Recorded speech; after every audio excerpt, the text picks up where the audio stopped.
Hi எல்லாருக்கும் வணக்கம். எனக்கு இந்த வீடியோவில் வந்து what I eight in a day video தான் பார்க்க போகிறீங்க. ஸோ இந்த ரெசிபீஸ் வந்து வெயிட் லாஸில் இருக்கிறவங்களுக்கும் வெயிட் லாஸ் பண்ணிவிட்டு அதை மெயின்டைன் பண்ணுறவங்களுக்கும் ரொம்பவும் யூஸ்ஃபுல்லாக இருக்கும். மார்னிங் பிரேக்ஃபாஸ்ட், அப்புறம் சிம்பிளான ஒரு லன்ச், அப்புறம் வந்து டின்னர், ரொம்ப ஹெல்த்தியான ஒரு டின்னர். இந்த மூணுமே வந்து ரொம்ப சிம்பிளாக தான் செஞ்சுருக்கிறேன். கண்டிப்பாக உங்கள் எல்லாருக்கும் ரொம்பவும் யூஸ்ஃபுல்லாக இருக்கும். நம்ம வீடியோக்குள்ளே போகலாமா? மார்னிங் வந்து நான் எந்திரிச்சதுமே சியா சீட் வச்சு ஒரு ட்ரிங்க்கு தான் குடிச்சிருந்தேன். ஒரு டேபிள் ஸ்பூன் அளவுக்கு சியா சீட் எடுத்துக்கோங்க. இந்த பெரிய டம்ளரில் ஒரு டம்ளர் அளவுக்கு நான் தண்ணி சேர்த்துருக்கிறேன். இது மேபி ஒரு 200 ml பக்கத்தில் இருக்கும்னு நினைக்கிறேன். ஸோ தண்ணி சேர்த்துட்டு, இது வந்து வார்ம் வாட்டர் தான், ரொம்ப சூடு பண்ண தண்ணி கிடையாது, ரொம்ப வார்மாகவும் இருக்கிற தண்ணி கிடையாது, ஓரளவுக்கு வெது வெதுப்பான தண்ணி குடிக்கிற சூட்டுக்கு இருக்கும். ஸோ அந்த தண்ணியை சேர்த்துட்டு ஒரு 5 minutes வந்து நம்ம சோக் பண்ணிடலாம். இது வந்து அப்படியே ஊறட்டும், ஒரு 5லேருந்து 10 நிமிஷம் அப்படியே ஊறட்டும். பாருங்கள், இந்த மாதிரி நல்லா ஊறி வந்ததுக்கப்புறமா இதில் ஒரு அரை எலுமிச்சை பழத்தை நான் இப்போ புழிஞ்சு விட்டுக்கிறேன். புழிஞ்சிட்டு நல்லா மிக்ஸ் பண்ணிவிட்டு, உங்களுக்கு ஹனி தேவைப்பட்டால் இது கூட வந்து நீங்கள் ஆட் பண்ணிக்கோங்க. எனக்கு வந்து ஹனி வேணாம் அப்படின்னு தோணுச்சு, ஸோ அதனால் நான் அப்படியே குடிச்சிட்டேன். இதை குடிச்சிட்டு ஒரு 1/2 an hour வந்து நான் எதுவுமே சாப்பிட மாட்டேன்.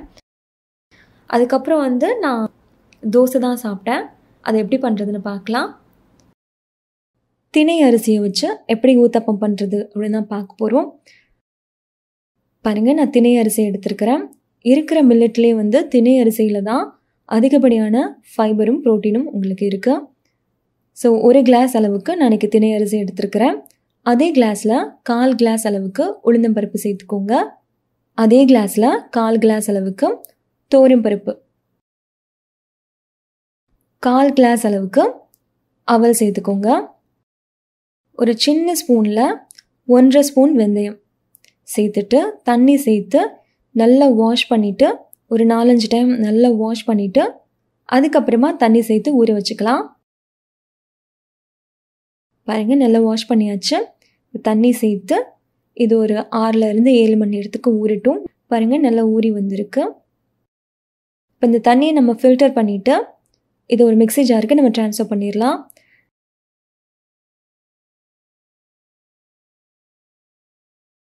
பாருங்கள், நல்லா ஸ்மூத்தாக அரைச்சாச்சு. இப்போ இது ஒரு பவுலுக்கு நம்ம ட்ரான்ஸ்ஃபர் பண்ணிடலாம்.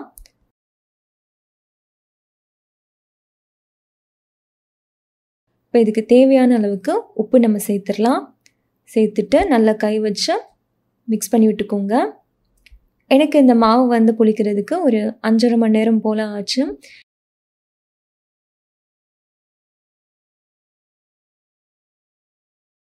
பாருங்கள், மாவோட கன்சிஸ்டன்சி இந்த அளவுக்கு இருக்கணும். நம்ம ரெகுலராக தோசை பண்ணுவோம் இல்லையா, அதே மாதிரி தான் தோசை பேனில் நம்ம மாவு சேர்த்துடலாம். எண்ணெய் தேவைப்பட்டால் லைட்டாக ஸ்ப்ரே பண்ணிக்கோங்க. லோ ஃப்ளேம்லேயும் மீடியம் ஃப்ளேம்லேயும் மாற்றி மாற்றி வச்சு பொறுமையாக 2 பக்கமும் திருப்பி போட்டு நல்லா வெந்ததுக்கப்புறம் நம்ம எடுத்துக்கலாம். இதுக்கு சைட் டிஷ்ஷாக நான் வந்து பாம்பே சட்னி தான் பண்ணியிருந்தேன். பாம்பே சட்னியில் உருளைக்கிழங்கு, பட்டாணி, கேரட் இதெல்லாம் போட்டு பண்ணியிருந்தேன். காம்பினேஷன் வந்து ரொம்ப சூப்பராக இருந்துச்சு. நீங்கள் ட்ரை பண்ணது இல்லை அப்படின்னா ஒரு தடவை ட்ரை பண்ணி பாருங்கள். பாருங்கள், இவ்வளோ சாஃப்டாக இருக்குது அப்படின்னு. 2 ஊத்தப்பம் தான் சாப்பிட்டேன். அப்புறம் லஞ்சுக்கு ரொம்பவும் சிம்பிளாக 2 சப்பாத்தியும் ஒரே ஒரு ஸ்பூன் எண்ணெயில் மஷ்ரூம் கிரேவி தான் பண்ணியிருந்தேன். எப்படி பண்ணுறதுன்னு பார்க்கலாமா? ஆக்சுவலாக இந்த வீடியோ ஷூட் பண்ணும்போது நாங்கள் ஊரில் இருந்தோம். ஒரு மண் பானை நான் இன்றைக்கி எடுத்துருக்கிறேன். ஸோ அதில் வந்து 1.5 டம்ளர் அளவுக்கு தண்ணி சேர்த்துக்கலாம். ஃபஸ்ட்டு இந்த டம்ளரில் 1 டம்ளர் அளவுக்கு தண்ணி சேர்த்துருக்கிறேன். இந்த பாட் வந்து ஊரில் இருக்கும்போது தான் வாங்கினது. அப்புறம் இந்த ஸ்டவ்வோட ரிவ்யூ வந்து ஆல்ரெடி நான் சேனலில் அப்லோட் பண்ணியிருக்கிறேன். லிங்க் வேணும்னு நான் கீழே டிஸ்கிரிப்ஷனில் கொடுக்குறேன், தேவைப்பட்டால் செக் பண்ணி பார்த்துக்கோங்க. இப்போ வந்து கிரேவி பண்ணுறதுக்கு 2 மீடியம் சைஸ் பெரிய வெங்காயத்தை நான் கட் பண்ணி எடுத்துருக்கிறேன். காரத்துக்கு நம்ம மிளகாய் தூள் சேர்க்க போகிறது கிடையாது, மிளகாய் வத்தல் தான் சேர்க்குறோம். நான் இன்றைக்கி 3 மிளகாய் வத்தல் சேர்த்துருக்கிறேன். கூடவே 2 மீடியம் சைஸ் அளவுக்கு தக்காளி, ஒரு 4லேருந்து 5 அளவுக்கு முந்திரி பருப்பு எடுத்துருக்கிறேன். முந்திரி பருப்பு வந்து வெயிட் கெயின் தான் ஆகும். வெயிட் லாஸ்க்கு நீங்கள் இந்த ரெசிபி சொல்லிகிட்ருக்கீங்க, முந்திரி பருப்பு சேர்க்கலாமா அப்படின்னு கேட்காதீங்க. குட் ஃபேட் தான் இருக்குது, ஸோ அது நம்ம உடம்புக்கு நல்லது தான். ஸோ நான் வந்து ஒரு 4லேருந்து 5 போல் கேஷ்யூ சேர்த்துருக்கிறேன். இப்போ இதை வந்து ஒரு லிட் போட்டு நம்ம க்ளோஸ் பண்ணி வச்சிடலாம். இது நல்லா பாயில் ஆகட்டும். நாளைக்கு வந்து ஒரு 200 கிராம் அளவுக்கு மஷ்ரூமை ஃபஸ்ட்டு நல்லா வந்து தண்ணியில் நல்லா வாஷ் பண்ணிவிட்டு அதுக்கப்புறமா இந்த மாதிரி நான் கட் பண்ணி எடுத்துருக்கிறேன். பாருங்க அதுக்குள்ளே கொதிச்சு வந்துருச்சு. இப்போ இதில் வந்து ஒரு சின்ன துண்டு அளவுக்கு இஞ்சி, ஒரு 4 பல் பூண்டு சேர்த்துருக்குறேன். கொஞ்சம் மீடியம் சைஸாக கட் பண்ணி 4 பல் பூண்டு. இப்போ இதுவும் இருக்கட்டும், லிட் க்ளோஸ் பண்ணிடலாம். இப்போ இந்த தண்ணியெல்லாம் ஓரளவுக்கு நல்லா வற்றணும். பாருங்கள் ரொம்ப நல்லாவே வற்றி வந்திருக்கு. இப்போது தண்ணி தெரியுது பார்த்திங்களா? ஸோ அந்த தண்ணியை வந்து மிக்ஸி ஜாரில் சேர்த்து அந்த தண்ணியே போதும் இது அரைக்கிறதுக்கு. ஸோ இப்போ நல்லா அதை ஆறுனதுக்கப்புறமா நம்ம அரைச்சி எடுத்துகிட்டு வந்துடலாம். அதுக்குள்ளே வந்து நம்ம மஷ்ரூம் லைட்டாக வதக்கிக்கலாம். அதே பாட்டில் வந்து ஒரே 1 டேபிள் ஸ்பூன் அளவுக்கு மட்டும் எண்ணெய் சேர்த்துக்கோங்க. 1/2 ஸ்பூன் சோம்பு, 1/2 ஸ்பூன் ஜீரகம் சேர்த்துட்டு சோம்பும் ஜீரகமும் நல்லா வறுபடணும். வறுபட்டதுக்கப்புறமா கொஞ்சமாக கருவேப்பிலை, கொஞ்சம் போல் புதினா இலை சேர்த்துக்கோங்க. சேர்த்துட்டு அதையும் ஒரு தடவை நல்லா சாட்டே பண்ணிவிட்டு நம்ம கட் பண்ணி வச்ச 200 கிராம் மஷ்ரூம் இருக்கு இல்லையா, அதையும் சேர்த்துட்டு ஒரு தடவை வதக்கிட்டு லிட் போட்டு க்ளோஸ் பண்ணிடுங்க. மஷ்ரூமில் இருந்து தண்ணி வரும் பாருங்கள். நான் தண்ணி எதுவும் ஊற்றலை, இது மஷ்ரூமில் இருந்து வந்த தண்ணி தான். ஸோ இந்த மாதிரி தண்ணி வந்ததுக்கப்புறமா நம்ம வந்து பாயில் பண்ணி அரைச்சோம் இல்லையா, இதில் சேர்த்துடலாம். கூடவே மிக்ஸியை லைட்டாக கழுவி அந்த தண்ணியும் நான் சேர்த்துக்கிட்டேன். 1/4 ஸ்பூனுக்கும் கம்மியாக மஞ்சள் தூள், 2 டேபிள் ஸ்பூன் அளவுக்கு கொத்தமல்லி தூள் சேர்த்துக்கோங்க. கரம் மசாலா 1/2 ஸ்பூன் சேர்த்துட்டு ஒரு தடவை நல்லா மிக்ஸ் பண்ணி விட்டுக்கோங்க. இப்போ இது லைட்டாக கொதி வரட்டும். பாருங்கள் இந்த மாதிரி கொதித்ததுக்கப்புறமா ஒரு 1/4 டம்ளர் போல், இந்த பெரிய டம்ளரில் 1/4 டம்ளர் போல் மட்டும் நான் இன்றைக்கி காய்ச்சி ஆற வச்ச பால் தான் எடுத்துருக்கிறேன்.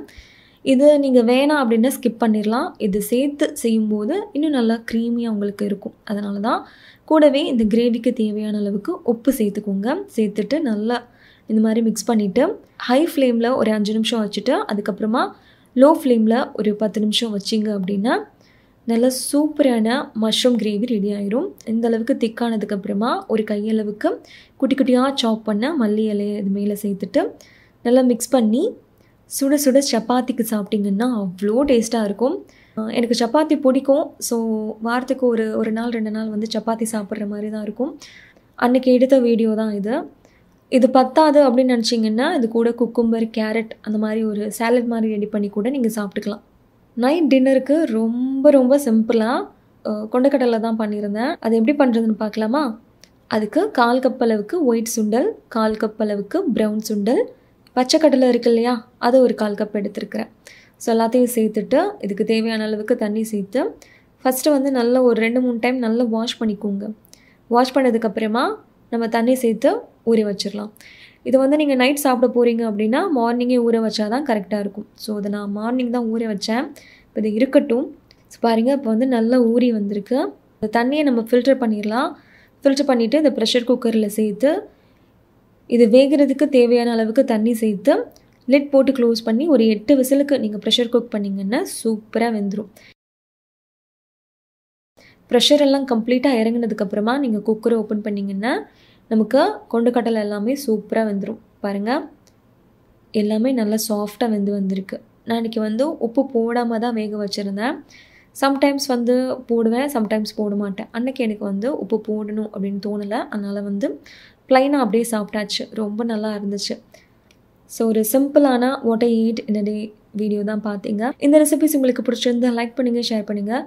கோகிலா அகர்ஷன் சேனலுக்கு சப்ஸ்கிரைப் பண்ணுங்கள். நன்றி, வணக்கம்.